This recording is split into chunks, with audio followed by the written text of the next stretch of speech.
जय गुरु जी। संगत जी, बेटी, मेरे जन्मदिन में सिर्फ 3 दिन बचे हैं और आज बड़े मंदिर में बैठकर मैंने तेरे बच्चे के भाग्य के वो फाइल खोल दी है जिसे दुनिया बंद मान चुकी थी। सब छोड़ और इस गुप्त सच को भी अभी सुन ले। आज आंखें खोल और इसे सुन ले तुरंत। गुरु जी का मंत्र जाप। संगत जी, आप भी सब बोलिए, ओम नमः शिवाय। शिव जी सदा सहाय। ओम नमः शिवाय। गुरु जी सदा सहाय। जय गुरु जी। गुरु जी के पवित्र चरणों में कोटि कोटि नमन। इससे पहले जो गुरु जी के चरणों में लाइक सब्सक्राइब समर्पित करे, उसके घर में सुख समृद्धि की कभी कमी ना करें। हमारे प्यारे गुरु जी उन्हें भरपूर दें। गुरु महाराज उनकी हर इच्छा को पूर्ण करें। संगत जी, आज का सत्संग बहुत खास है, बहुत प्यारा है। चंडीगढ़ की एक हमारी प्यारी संगत का सत्संग है। ये सत्संग गुरु जी महाराज के 2025 के जन्मदिन के ठीक पहले का है, जब गुरु जी का बर्थडे आने में सिर्फ 3 दिन बचे थे। उन्हीं दिनों में गुरु जी महाराज ने एक माँ को, एक परिवार को ऐसा चमत्कार दिखाया, सुनकर आपकी आंखों में आंसू आ जाएंगे। संगत जी, मैं आपसे हाथ जोड़कर रिक्वेस्ट करती हूँ, सत्संग अब तक सुने, पूरा सुने, पूरे भक्ति भाव के साथ। सत्संग को बिल्कुल भी अधूरा ना छोड़े, क्योंकि संगत जी, मुझे पूरा यकीन है कि आज के सत्संग के माध्यम से गुरु जी महाराज आपको अपने सवालों के जवाब देंगे, आपको दिशा निर्देश देंगे, आपको रास्ता दिखाएंगे, आपको बहुत सारी ब्लेसिंग्स प्राप्त होगी। तो चलिए संगत जी, सत्संग शुरू करते हैं। जय गुरु जी। संगत जी, शुक्राना गुरु जी। सारी संगत को जय गुरु जी। गुरु जी के चरणों में कोटि कोटि प्रणाम। गुरु जी की प्यारी संगत को भी मेरा नमस्कार। संगत जी, आज मैं चंडीगढ़ में ही हूँ। संगत जी, आज से मैं आपको एक बड़ी आपके सामने खड़ी भी हूँ। ये सिर्फ गुरु जी महाराज की कृपा है और सिर्फ उनकी मेहरबानी है, क्योंकि संगत जी, कुछ महीने पहले तक मेरी हालत ऐसी थी कि मैं खुद अपने आप पर विश्वास खो चुकी थी। मेरे बेटे का भविष्य अंधेरे में था, घर में तनाव था, रिश्तों में इतनी दूरियां बढ़ गई कि एक दूसरे से बात करना भी मुश्किल हो गया था। और सबसे बड़ी बात संगत जी, मेरे दिल में एक ऐसा डर बैठा हुआ था जो मैं दिन रात अपने सीने में ढो रही थी। संगत जी, मेरा बेटा आर्यन पढ़ाई में बहुत तेज था। सच कहूँ तो स्कूल के दिनों में उसका रिजल्ट देखकर हम सब बहुत खुश होते थे। टीचर भी कहते थे ये लड़का कुछ बड़ा होकर बनेगा। लेकिन संगत जी, पिछले 2 सालों से उसके रिजल्ट्स लगातार गिरते जा रहे थे। एक ऐसी जगह आ गए जहाँ से मुझे लगने लगा अब कुछ नहीं हो सकता। वो किसी से बात नहीं करता था, दिन भर कमरे में बंद, हर वक्त मोबाइल में लगा रहता, गेम खेलता, फिर अनगिनत वीडियो देखता रहता। संगत जी, मैं जितना समझती हूँ उतना ही चिड़चिड़ा होता जाता है। जितना समझाती हूँ समझता नहीं, जितना प्यार से कहती हूँ उतना ही दूर भागने लगता है। मुझे लगता है जैसे मेरा बच्चा मुझसे, मेरे परिवार से और अपनी ज़िंदगी से दूर होता जा रहा था। घर में रोज़ लड़ाइयाँ होती थी। पति कहते, तुमने बिगाड़ दिया इस लड़के को मीना, अब इससे कुछ नहीं होने वाला, ये निकम्मा हो चुका है। संगत जी, ये शब्द मेरे दिल में चाकू की तरह चुभते थे। मैं दिन भर रात रोती, चुपचाप अपने बिस्तर में मुंह छुपा कर रोती ताकि कोई देख ना ले। आंसू रुकते ही नहीं थे। मैं सोचती थी, मेरी कहाँ गलती हो गई, कहाँ चूक हो गई।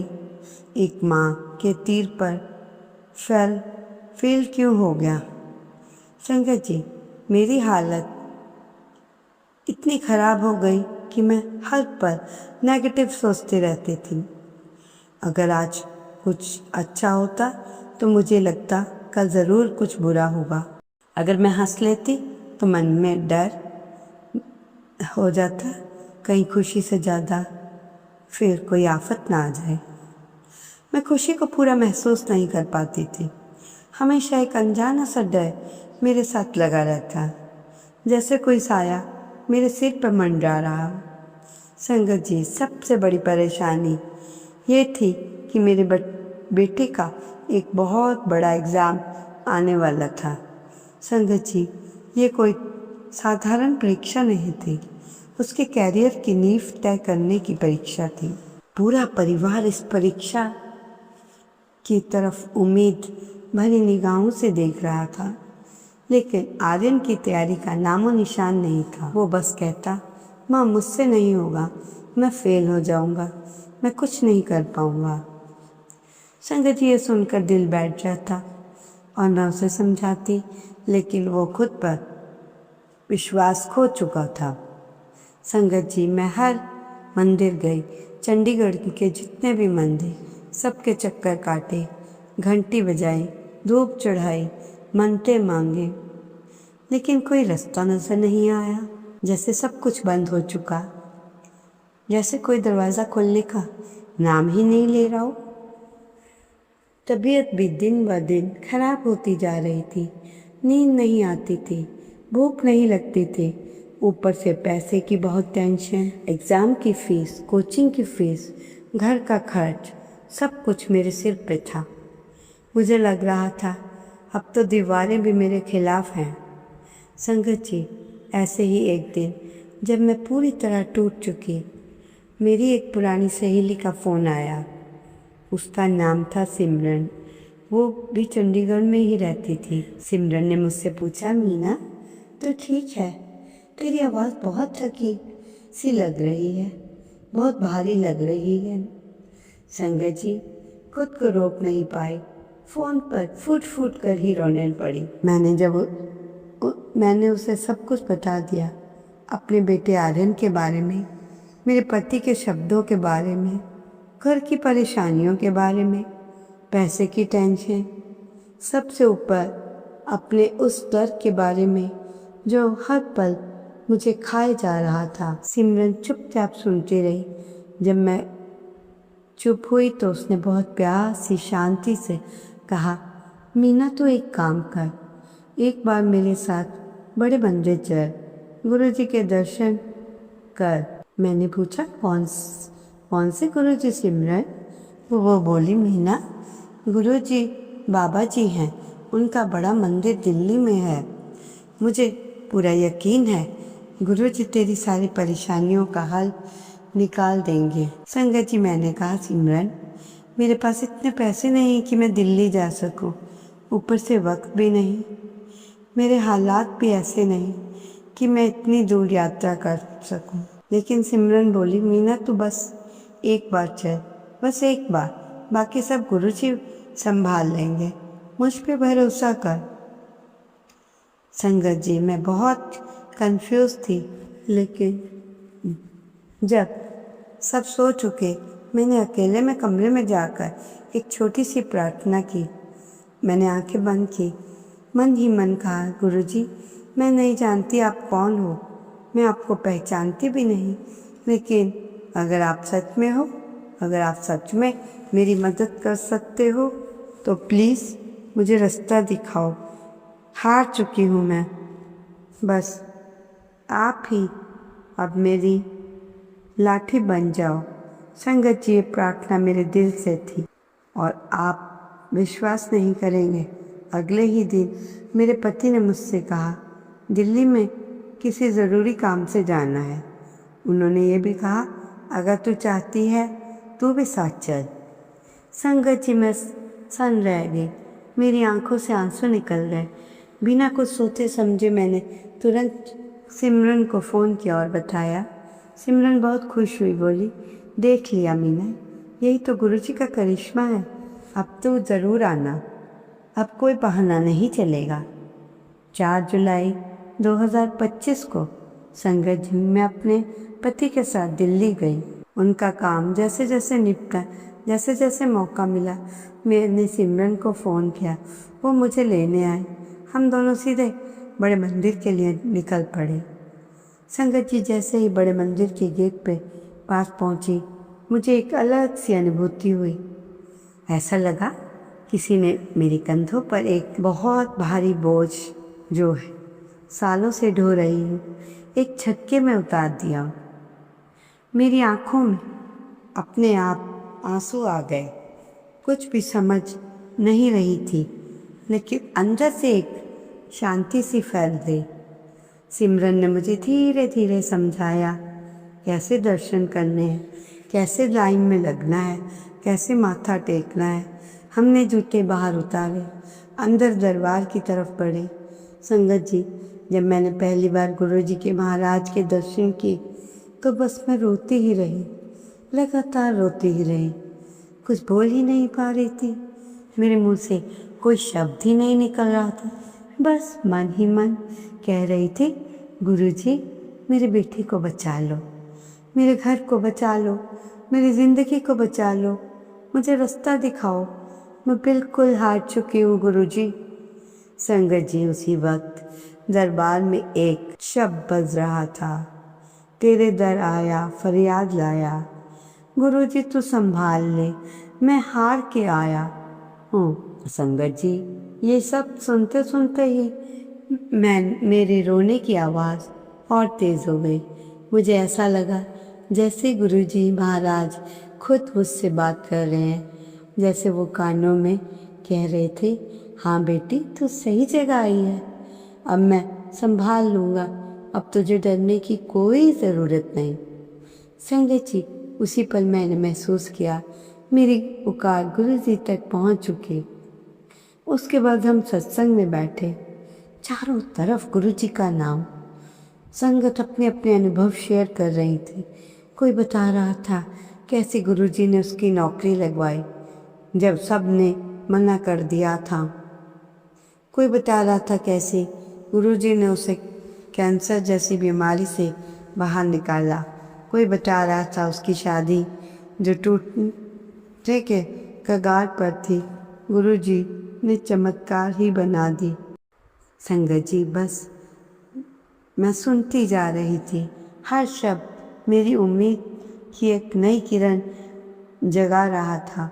मैं सोच रही थी, काश गुरुजी मेरे बेटे आर्यन को भी ऐसे ही संभाल ले। फिर सत्संग के बाद हम लंगर करने गए। संगत जी, वहाँ का लंगर मैं बता नहीं सकती, इतना स्वादिष्ट, इतना सात्विक, इतना प्यार से परोसा गया।